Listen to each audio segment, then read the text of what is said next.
دوستو آج ہم آپ کو ایک ایسے شخص سے ملوانے والے ہیں جو مصر میں پڑھائی کر کے آئے ہیں. ان کا نام ہے محمد شارق خان. آپ کو بتا دیں اس وقت ہم موجود ہیں بریلی شہر کے چک محمود میں.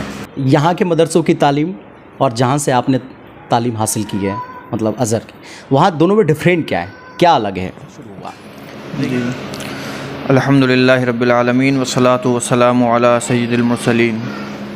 دیکھیں اگر بیسیکلی طور پر آپ دیکھیں تو بہت بڑا فرق ہے کہ جس طریقے سے ایک اسکول ہوتا ہے ہمارے یہاں اور کالجز وغیرہ اور ایک یونیورسٹی، تو ظاہر سی بات ہے ایک کالج یا اسکول کی پڑھائی میں اور ایک یونیورسٹی کی پڑھائی میں فرق ہوا کرتا ہے. تو اسی طریقے سے ہمارے ہاں جو مدارس ہوتے ہیں ان میں دین کی ابتدائی جو تعلیم ہے وہ رکھی جاتی ہے کہ آپ کو بیسک چیزیں سکھا دی جاتی ہیں. تو ہمارے ہاں جو اس کو میں بھی شہادہ ثانویہ بولا ہے، تو یہ شہادہ ثانویہ انٹر کی مانیتا رکھتی ہے یہ. اچھا ٹھیک ہے. اب وہاں جب ہم جاتے ہیں جو فیکلٹیز ہوتی ہیں یہ گریجویشن ہوتا ہے. تو یہ تو عام فہم لوگوں کو ہی پتہ ہے کہ انٹر کے بعد گریجویشن کا درجہ بہت بڑا ہوا کرتا ہے.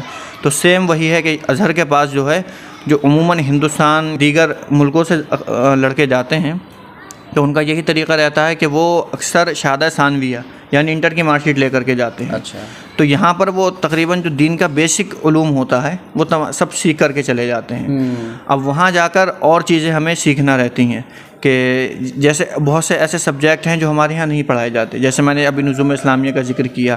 نظم اسلامیہ کے علاوہ علوم قرآن ہے، وہ ہمارے یہاں مدارس میں ایز اے سبجیکٹ داخل نہیں ہے. اچھا. ٹھیک ہے. اس کے علاوہ اور جو حدیث کے معاملات ہیں تو وہ وہاں پر ایک بہت بڑی فیلڈ ہے، حدیث کے پر بہت بڑا کام کر رہا ہے ازہر. ایسے ہی تفسیر کا معاملہ ہے تو ہمارے یہاں پڑھائی جاتی ہیں، لیکن یہاں بہت مختصر کتابیں رہتی ہیں یہاں ہمارے یہاں مدارس میں کہ چند کتابیں پڑھائی. لیکن ازہر جو پڑھاتا ہے تو وہ تمام علوم کو سمیٹ لیتا ہے اپنی چند کتاب میں. ہمارے ہاں جو کتابیں ہوتی ہیں مدارس کے اندر تو وہ ایک جیسے کسی ہمارے بزرگ ہیں، بڑے بزرگ ہیں، وہ انہوں نے لکھ دی تھی وہ کتاب، تو ہمارے یہاں وہی ایز اے سبجیکٹ داخل ہیں. لیکن ازہر نے اس کانسیپٹ کو بدل دیا ہے. ازہر نے کیا کیا کہ جو چند بڑے بڑے علماء گزرے ہیں انہوں نے ہر فیلڈ پر کام کیا. تو ازہر نے کیا کیا کہ جو بڑے بڑے علماء تھے انہوں نے اس فیلڈ پر جتنے بھی علماء نے کام کیا تھا اور جو کتابیں انہوں نے لکھی تھیں انہوں نے ان تمام کتابوں کو لیا اور اس سے ایک نئی کتاب لکھی گئی ہے. تو اس سے فائدہ ملا کہ جو بزرگوں کا پورا ایک کتابوں کا ایک نچوڑ تھا وہ ازہر نے ایک کتاب کے اندر داخل کر دیا. ورنہ آپ اگر 10 کتابیں پڑھیں الگ الگ اور وہی آپ کو ایک کتاب کے اندر مل جائے تو ایک کتاب پڑھنا آپ کے لیے زیادہ فائدہ مند ہے یا 10 کتابیں؟ ظاہر سی بات ہے کہ جب 10 کتابوں کا نچوڑ آپ کو ایک میں مل رہا ہے تو وہ آپ کے لیے زیادہ آسان بن جاتا ہے.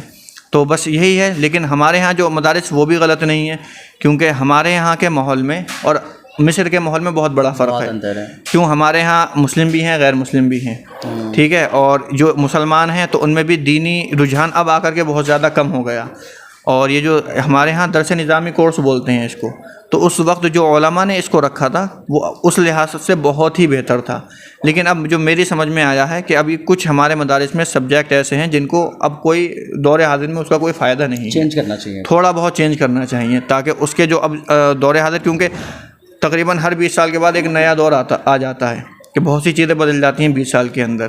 تو اب ضرورت ہے کہ کچھ ایسے سبجیکٹ ہیں کہ جو علماء کو بہت ضروری ہو رہا ہے ان کے لیے کہ وہ ان چیزوں کو رکھیں اپنی نظر میں تاکہ آگے کے لیے معاملات اچھے بنیں. لیکن ازہر جو ہے وہ ان تمام چیزوں کو دور حاضر کو مد نظر رکھتے ہوئے اپنے سلیبس میں تبدیلی کرتا رہتا ہے. تو یہ بہت بڑا فرق ہے. جو ابتدائی میری تعلیم کا سلسلہ شروع ہوا تھا وہ جامعۃ الرضا بریلی شریف جو حضور تاج الشریعہ کا قائم کردہ تھا، تو وہاں سے سن 2012 میں میرے حفظ کا دور شروع ہوا تھا. تو تقریباً 2015 میں میری دستار بندی ہوئی اور حفظ کی سند وہاں سے مجھ کو ملی. اس کے بعد پھر قرات کا اور مولویت اور عالمیت جو ہے مدرسہ منظر اسلام جو حضور اعلیٰ حضرت کا قائم کردہ تھا، وہاں سے عالمیت کی کورس پورا کیا 2020 میں. اور وہ تقریباً 20 کے بعد وہ کرونا کا بھی دور رہا تھا تھوڑا، تو وہ تقریباً 1 سال ایسے ہی گزر گیا. اس کے بعد الحمدللہ 2021 میں جو ہے وہ جامعۃ الازہر مصر میں جانا ہوا تھا. ٹھیک ہے. اچھا، مصر میں جانے کے لیے کیا کرنا پڑتا ہے؟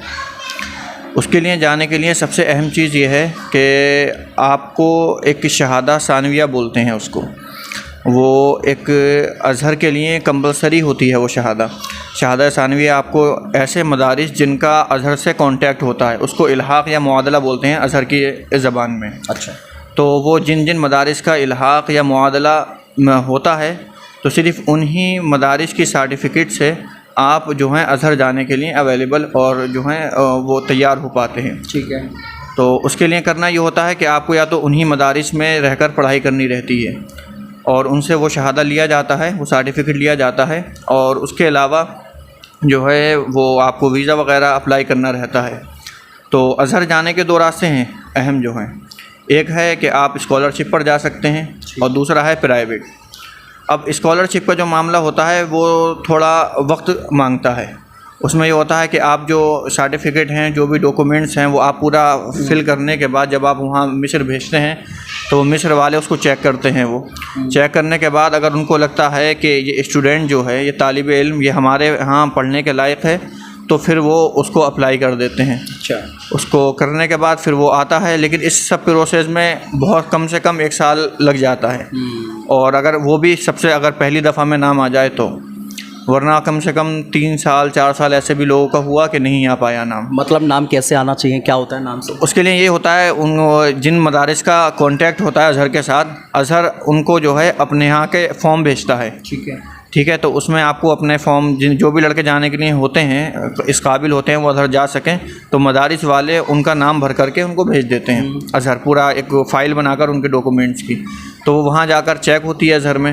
پھر اگر ان کو لگتا ہے کہ ہاں یہ بچہ ہمارے یہاں کے لیے ہے تو وہ اس کو جو ہے ایکسیپٹ کرنے کے بعد وہ واپس فائل بھیجتے ہیں کہ ان لڑکوں کو ہم جو ہے اپنے ازہر میں داخلہ اسکالرشپ پر داخلہ دینے کو اجازت دیتے ہیں. تو وہ ہو جاتا ہے کام. تو اس کے بعد پھر باقی اور بہت سا پروسیس رہتا ہے اس کا اسکالرشپ والا. لیکن اس میں یہ ہوتا ہے کہ جب اگر آپ کا نام آ جاتا ہے تو ازہر کی جانب سے آپ کو ٹکٹ ملتا ہے, ویزا ملتا ہے, اور اس طریقے سے پھر جب آپ مصر پہنچتے ہیں تو مصر پہنچنے کے بعد آپ کو جو ہے ہاسٹل ہاتھوں ہاتھ مل جاتا ہے, اور باقی دیگر چیزیں جو ہیں اس کے ازہر کی جانب سے جو فیسلٹی ملنا ہوتی ہے وہ ساری چیزیں آپ کو مل جاتی ہیں. اچھا. تو کون سا کورس کیا وہاں سے آپ نے؟ وہاں پر کلیہ اصول الدین ہے. ویسے تو بہت سی فیکلٹیز ہیں اس کے اندر, تو اب چونکہ میرا جو پورا شوق رہا تھا وہ اصول الدین میں ہی تھا. ٹھیک ہے. تو میں نے وہیں جا کر کے اصول الدین جو ہے اس میں آپ کو تقریباً دینی علوم ہی رکھے گئے ہیں اس میں. مثلاً جیسے میں آپ کو بتاتا ہوں, اہم سب سے ہے ہمارا قرآن. تو قرآن کے متعلق وہاں پر انہوں نے علم تفسیر رکھا ہوا ہے, علم قرآن رکھا ہوا ہے. پھر اس کے بعد دوسرا ہمارا مصدر ہوتا ہے حدیث.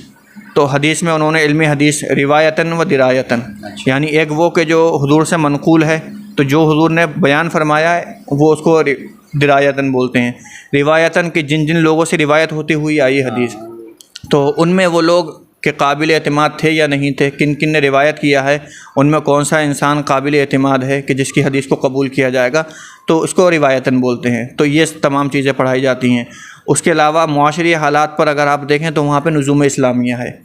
وہ ایک ایسا سبجیکٹ ہے کہ جس میں زندگی کے تعلق سے سب کچھ بتایا جاتا ہے کہ آپ کا نظام اقتصادی, معاشرتی نظام, آپ کا نظام سیاسی کس طریقے سے ہونا چاہیے, نظام قضائی یعنی کورٹ وغیرہ کا انتظام اسلام میں کیسا ہے. اچھا. ہاں, ایک نظام اجتماعی یعنی معاشرتی نظام کہ ایک انسان کو اگر والد ہے تو اس کے والد کے حقوق کیسے ہیں, والد کے ساتھ کیسے جو ہے آپ کو بیہیویئر رہنا چاہیے آپ کا جو ہے اگر بھائی وغیرہ ہیں, اور اسی طریقے سے جو آپ کے اسلامی بھائی ہیں ان کے ساتھ آپ کا کیا بیہیویئر رہنا چاہیے. تو یہ تمام معاشرتی نظام میں آتا ہے. اگر آپ بیوی والے ہیں تو بیوی کے کیا حقوق ہیں, اس کے ساتھ کیسے آپ کو پیش آنا ہے.